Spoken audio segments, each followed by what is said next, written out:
আদর করব, অনেক আদর করব, একটুও কষ্ট দেব না, আই প্রমিস। অরু ঠোঁট উল্টে বলল। কিন্তু আপনি তো রেগে গেলে মারেন। কৃতিকের হাতের স্পর্শ প্রগাঢ় হলো। সেভাবে জিভ দিয়ে অধর ভিজিয়ে কৃতিক জবাব দিল। আমি মারবো, আবার আমি আদর করব, সব আমি করব, আর কেউ না। কারণ তুই আমার যতখানি আছিস, আমি তার থেকেও তোকে আরো বেশি চাই। Heartbeat, the more I have of you, the more I want you. You know what I mean? কৃতিকের হাত দুটো অবাধে বিচরণ করছে অরুর জামার ভেতর। এহেন স্পর্শে ঠান্ডার মাঝেও মাত্রাতিরিক্ত উষ্ণতায় রক্তিম হয়ে উঠেছে ওর মুখমণ্ডল। হাত পা অবশ্যই আসছে, যার ফলস্বরূপ কনভারজেশনটা আর এগিয়ে নিতে যেতে পারল না অরু। চুপচাপ ভেঙে চুরে পড়ে রইল কৃতিকের শক্ত বুকের উপর। আর না তো কৃতিক আগ বাড়িয়ে কিছু জিজ্ঞাসা করলো ওকে, বরং অরুর উন্মুক্ত পিঠে আদরে দু হাত বোলাতে বোলাতেই আকস্মিক গতিতে অথর ডুবালো অরুর ওষ্ঠধরের ভাঁজে। বহুদিনের কামনা বাসনার অবসান ঘটিয়ে চুমু পাল্টা চুমুতে দুজনেই ভরিয়ে দিচ্ছিল একজন আরেকজনের হৃদয় মন সবকিছু। কৃতিক বরাবরই বেসামাল। অরুর সংস্পর্শে এলে ওর মাথা ঠিক থাকে না, তার উপর অরু আজ সাড়া দিচ্ছে ওর স্পর্শে। এহেন অবস্থায় কৃতিক ওর ঠোঁট ছাড়িয়ে গলায় মুখ ডুবিয়ে দিতে দু হাতে টেনে উপরে তুলতে লাগলো অরুর পরনের ফিনফিনে সাদা টপসটা। ভালোবাসা তখন তুঙ্গে। অরুও যেন কেন এতগুলো দিন পর না করতে পারছে না কৃতিককে। ঠিক এমন সময় হুট করে কি যেন দেখে ভূত দেখার মতোই চমকে উঠল অরু। তড়িৎ গতিতেই কৃতিকের থেকে সরে গিয়ে ওর পেছনেই মুখ লুকালো চোখ খিচে। এমন একটা সময় অরু হঠাৎ সরে গিয়েছে যে কৃতিক নিজের মেজাজ সংবরণ করতে পারল না। সহসাই অরুর দিকে তাকিয়ে বিরক্ত হয়ে দাঁত কটমটিয়ে বলে উঠল। তোর মাসে কয়বার পিরিয়ড হয়, ইডিয়েট? অরু অবুঝের মতো চোখ উঁচিয়ে বলল। আমি কখন বললাম? অরুর শরীর ঠিক আছে ব্যাপারটা বুঝে আসতেই কৃতিক আরো তপ্ত নিঃশ্বাস ছেড়ে বলে লোকটা। তাহলে দূরে সরে গেলি কেন? বেবি, বোঝার চেষ্টা কর, একটু কাছে আয়, আমি তোকে। তৎক্ষণাৎ কৃতিককে থামিয়ে দিয়ে খেকিয়ে উঠল অরু। চুপ করুন বেহায়া লোক, সবাই দেখছে। অরুর চোখের ইশারা অনুসরণ করে কৃতিক তাকাতেই দেখল জানালা দিয়ে সায়র, অর্ণব, অ্যালিসা চোখ বড় বড় করে ওদের দিকেই তাকিয়েছে। কৃতিকের কাহিনী দেখে ওদের তিনজনের চোয়াল ঝুলে পড়ার উপক্রম। ওদের এই অদ্ভুত চাহনিকে কোনোরূপ গুরুত্ব না দিয়ে কৃতিক পেছনে ঘুরে ওর পিঠে মুখ লুকিয়ে বসে থাকা অরুকে উদ্দেশ্য করে বলে উঠল। বেবি, জানালাটা লাগিয়ে দেবো তাহলে? আর চুপ করুন।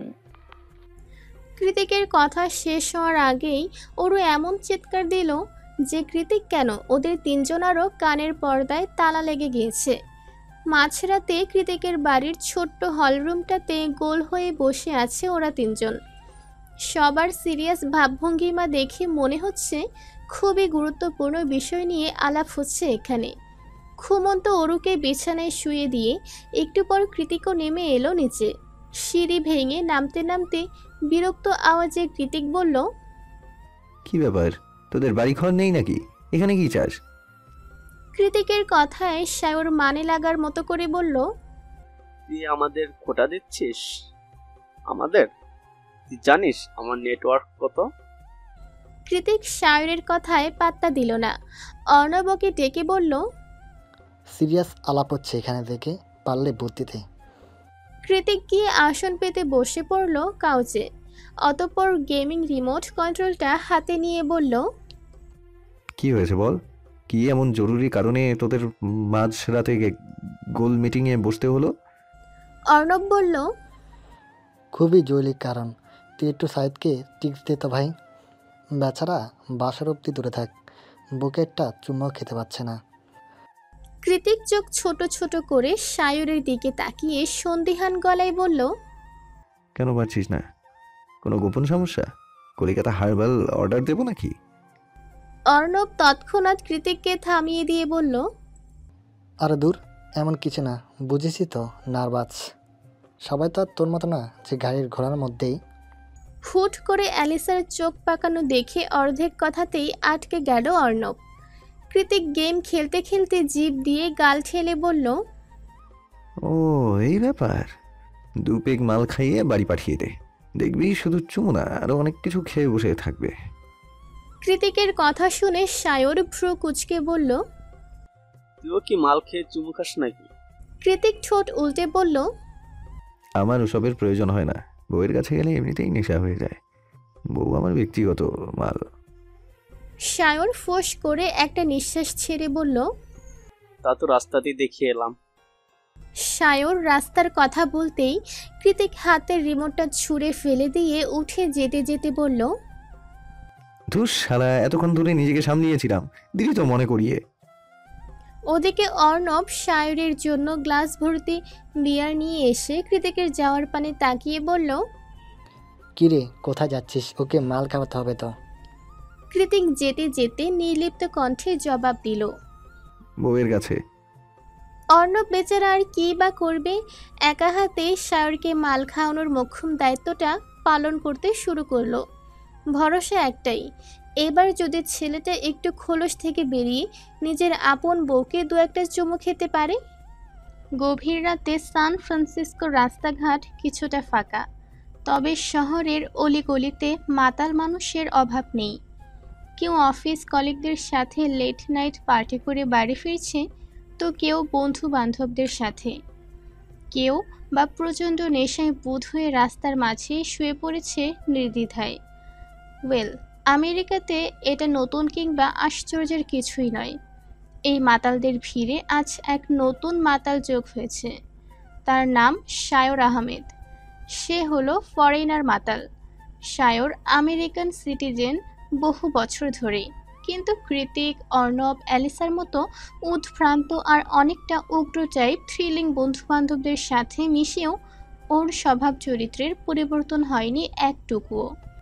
হতে পারে ওদের সাথে মিলে অনেক উল্টোপাল্টা কাজ সঙ্গ দিয়েছে সায়র, কিন্তু এসব কাজে সবসময় সায়র থাকতো পেছনের সারিতে, আর সবার সামনেই কৃতিক।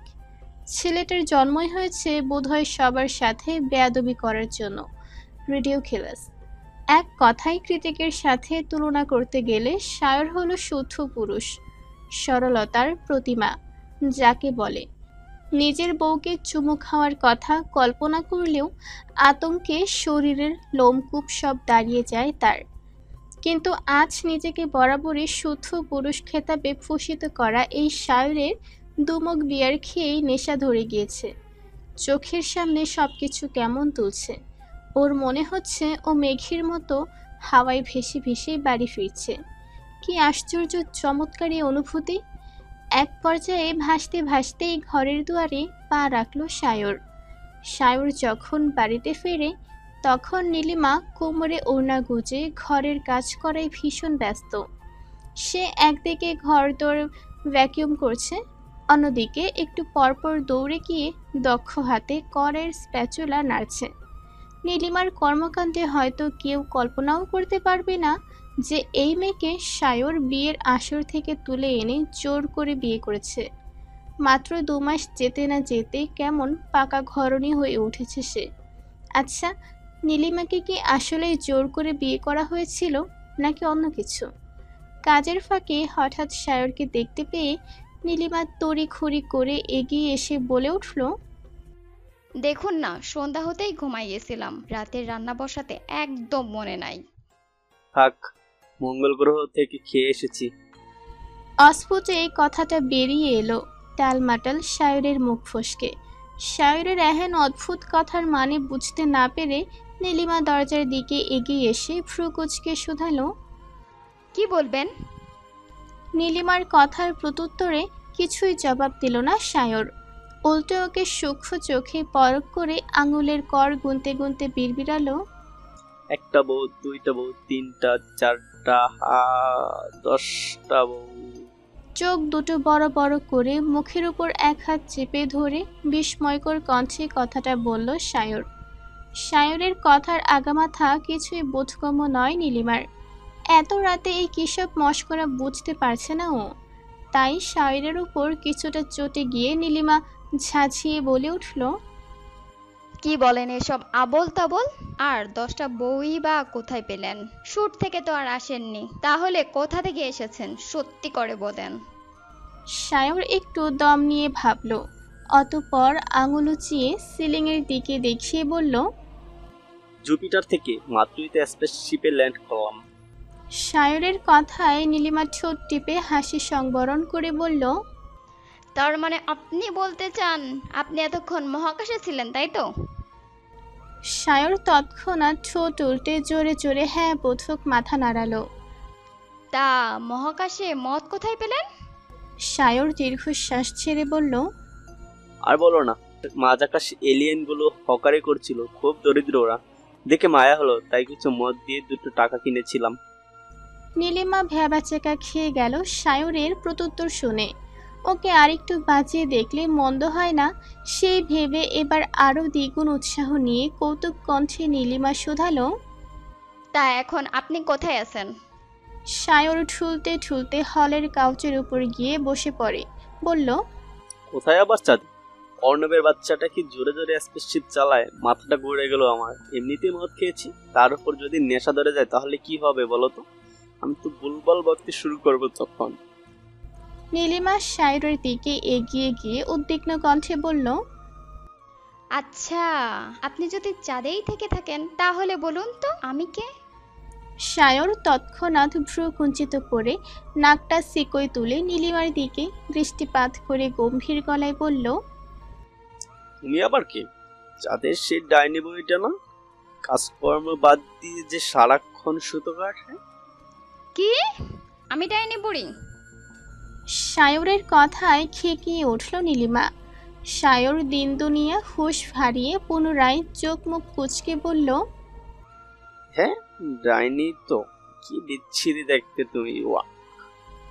বমির ভান করতে গিয়ে অবশেষে সত্যি সত্যি বমি করে নীলিমার সর্বাঙ্গ ভাসিয়ে দিল সায়র। নীলিমা সবসময় একটু বেশি পাষাণ। সায়রের মতো সফট হার্টেড লাভিডাভি হাজবেন্ড ম্যাটেরিয়াল ছেলের সঙ্গেও তার ভাব জমে না খুব একটা। হয়তো নীলিমা পারেই না সেভাবে ভাব জমাতে, নিঃসংকোচে মুখ ফুটে ভালোবাসি শব্দ আওড়াতে। নীলিমার ভাষ্য মতে ভালোবাসা এত ঢাকঢোল পিটিয়ে বলে বেড়ানোর কি আছে? 2 চোখ দেখলেই তো পড়ে ফেলা যায়। আদতে কে তোমায় ভালোবাসে আর কেই বা ঘৃণা করে? অথচ সায়রের নিকট চোখের ওই কঠিন ভাষাগুলো পড়া অসাধ্য সাধনের মতোই দুর্লভ। কারণ সায়রের দৃষ্টিকোণ এতটাও জটিল নয় যতটা জটিলভাবে নীলিমা নিজেকে উপস্থাপন করে। তবুও দিন শেষে সায়রের মতো এমন একটা উষ্ণ হৃদয়ের ছেলেই কিনা এইসব পাষাণ মেয়েটার প্রেমে পড়তে গেল। কি অদ্ভুত! ছেলেটা এ জীবনে বউয়ের আদর সোহাগ তো দূরে থাক, বউয়ের মুখ থেকে একটু আধটু মিষ্টি মাখু মাখু কথা শুনতে পাবে কিনা সেটাই এখন দুশ্চিন্তার বিষয়। কিন্তু কথাই আছে না, মানুষের ভাবনা যেখানে এসে শেষ হয়, ওপরওয়ালার সূক্ষ্ম ভাবনাগুলো সেখান থেকেই শুরু হয়। আজ তেমন কিছুই হলো। সব সময় সব পরিস্থিতিতে নীলিমাকে সায়রকে উপেক্ষা করে গেলেও আজ গেল না, বরং সায়রকে বসিয়ে রেখে নিজে ফ্রেশ হয়ে এসে ওকেও সুন্দর করে পরিষ্কার করে দিল। অতঃপর টেনে টুনে সায়রকে নিয়ে শুয়ে দিল বেডরুমে। সায়র অচেতন নয়, তবে ওর দৃশ্য কিছুটা ঝাপসা। তবুও স্পষ্ট দেখতে পাচ্ছে নীলিমার পান পাতার মতন ঢলঢলে আদুরে মুখটা। এই মুহূর্তে ওর ডাগর চোখ দুটো ওর ঝাপসা চোখেই নিবদ্ধ রয়েছে। সায়র সেই কতক্ষণ ধরে ধ্যানমগ্ন হয়ে তাকিয়ে আছে দেখে নীলিমা নির্লিপ্ত কণ্ঠে শুধালো, তাকিয়ে আছেন কেন এভাবে? আমি তো ডাইনি বুড়ি। নীলিমার কণ্ঠে খোক তখক অভিমান দুটোই প্রকাশ পেল। সায়র তাতে পাত্তা না দিয়ে বোকার মতো হেসে বলল, চুমু খাবো বলে জেকে বলেছে, মাল খেলে চুমু খাওয়া খুব ইজি। সায়রের কথায় নীলিমার নাক মুখ কুঁচকে বলল, যেমন আপনি তেমন আপনার বন্ধুরা, কি শিক্ষা! ছ্যা! সায়র চোখ ছোট ছোট করে নীলিমার হাত টেনে ওকে কাছে এনে বলল, আসো না একটা চুমু খাই, নইলে আমি ওদের মুখ দেখাবো কি করে বলো তো? মাস্ক পরে থাকেন ব্যাস, তাহলে আর মুখ দেখতে হবে না। এখন ঘুমান তো। নীলিমার কথার প্রত্যুত্তরে সায়র নেশালো গলায় আবদারের সুরে বলল, সেদিনের মতো ড্রেস খুলে আমার সাথে ঘুমাবে please. Actually I enjoyed in the, কি সুন্দর তুমি। সায়রের মাতাল মাতাল অস্পষ্ট কথা শুনে শুষ্ক চোখ গেলল নীলিমা। কি ভেবে যেন সায়রের চোখে থেকে চোখ সরিয়ে নিল হুট করেই। আজ প্রথমবার ওর নিজেরই হৃদয়টা কেমন যেন সায়রের জন্য উথাল পাথাল করছে। মন বলছে এটাই ভবিতব্য।